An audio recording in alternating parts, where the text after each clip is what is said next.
we have seen about 4% of global refining capacity closing since the pandemic started, while oil demand has returned to 1 to 2% above pre-COVID level. This has really tightened the refining system globally.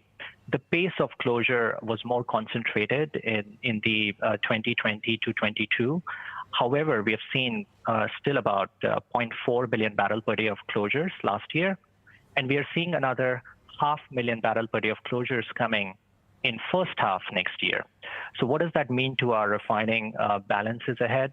We're seeing outside China about 1.4 million barrel per day of refining capacity addition, but there is a closure. There are closures about 0.6 million barrel per day. So the net addition are only 0.8 million barrel per day outside of China in the next 3 years through 2027. So against your expected added capacity that you've just mentioned there, what is your expected demand growth for products in the medium term?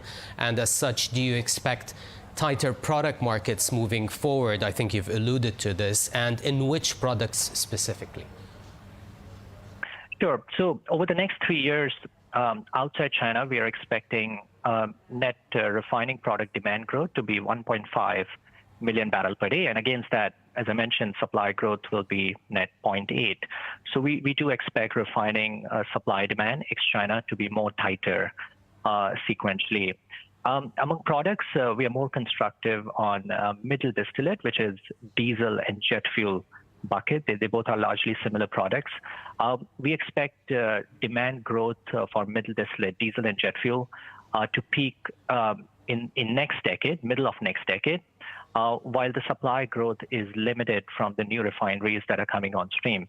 So diesel market will be in deficit in the next 3 years, while we expect a more balanced market for gasoline during this period.